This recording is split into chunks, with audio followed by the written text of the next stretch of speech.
over T to the 3.5 power, and again, meters squared per kilogram.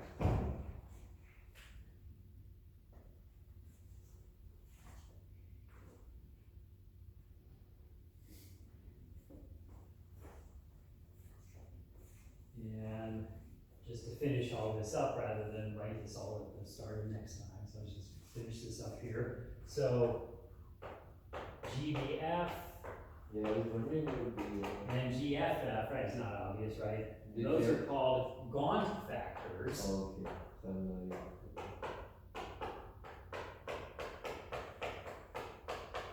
Which, that's somebody's name, Gaunt factors, that provide quantum mechanical corrections to similar classically derived formulae. Oh, so they're the correctional factor. Yep. Mm-hmm. They are correctional. Yes, those are correction factors that take into account quantum mechanics.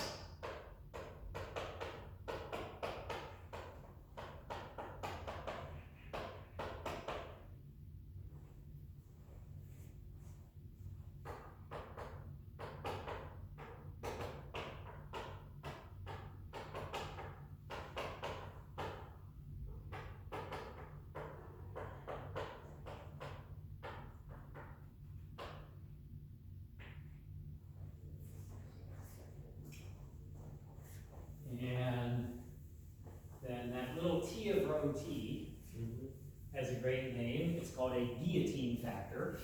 Wow. Yes. Off with their heads.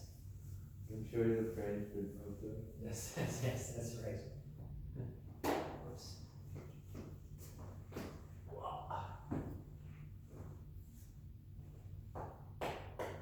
So T of rho and T, notice that's only there in bound free. Yeah.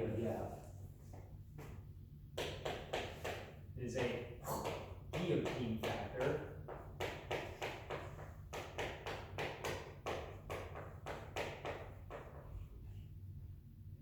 Describing how an atom's contribution to kappa bar bound free is cut off after it's ionized from one stage to the next. In other words, if you're looking at calcium 2 and its ability to absorb photons, once the temperature gets hot enough, there isn't any more calcium 2 because you've already stripped at least one electron off of all the calcium atoms. So that contribution goes away above a certain temperature, is what it comes down to. So it's a guillotine factor that describing how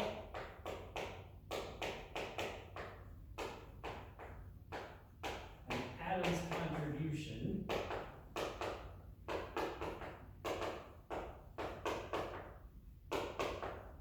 to kappa bar bound free. Kappa bar bound free is cut off, hence the name guillotine factor, after it is ionized from one stage to the next.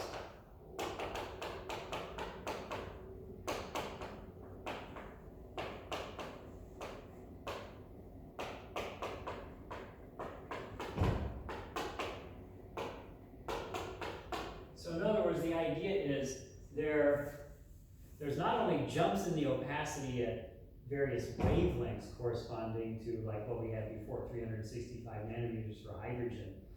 There are also jumps at temperatures, because remember that it's typical for hydrogen, remember it goes from being neutral to ionized over a pretty narrow range of temperature. Yeah. And that's what that's for. It's saying, as I keep increasing the temperature, I lose the contributions over a fairly narrow range from atoms that are no longer going to have the ionization level that they did before, because now it's hot enough to kick one electron off of virtually all of them, or two electrons off of virtually all of them, and so forth. So that's why it's in the denominator?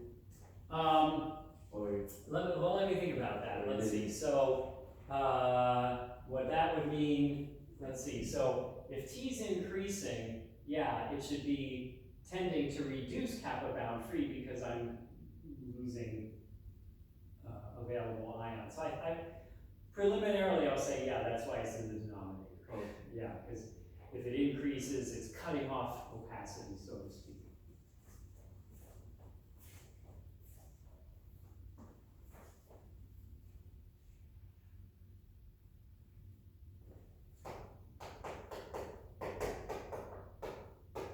And it turns out typical values are between about 1 and 100. 1 is less than t is less than 100.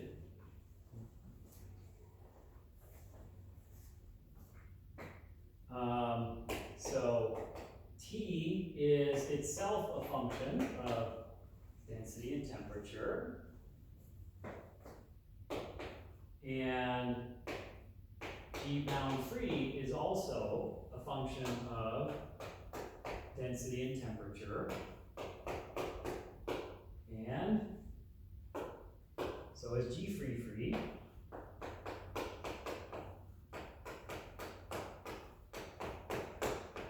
Right, so even though we're using this average over wavelength, it's still horrible. You know, it's still this ugly thing.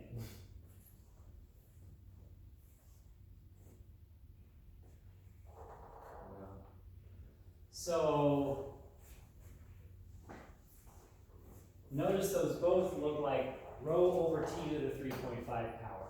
And that's going to be important to us later. So we will note a rho over t to the 3.5 power dependence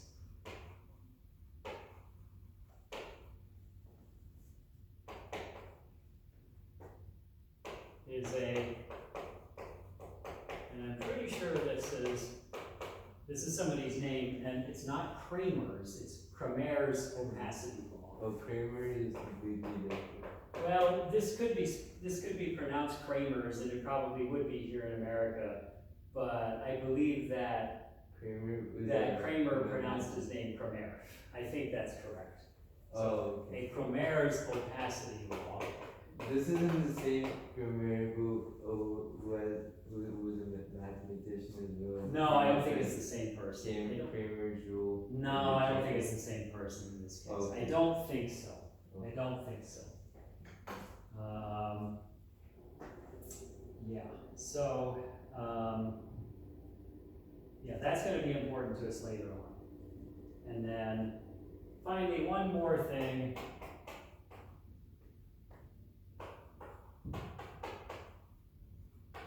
A nice easy one. Oops. For electron scattering, the mean opacity for electron scattering is 0.02 times 1 plus x meters squared per kilogram. Not nearly as complicated. I like that one though. Yeah.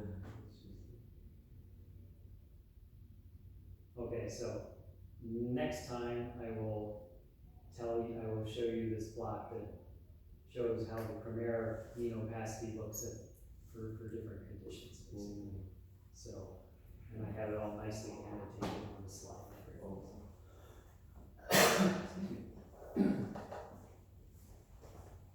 Yeah, actually, I think I said 75, 23, and 2, but I'm looking on my slide there and it says X is 70% and Y is 28% and Z is 2%. So I think that's probably a better 70, 28. 70, 28, 2, I think is more like what the sun has, yeah.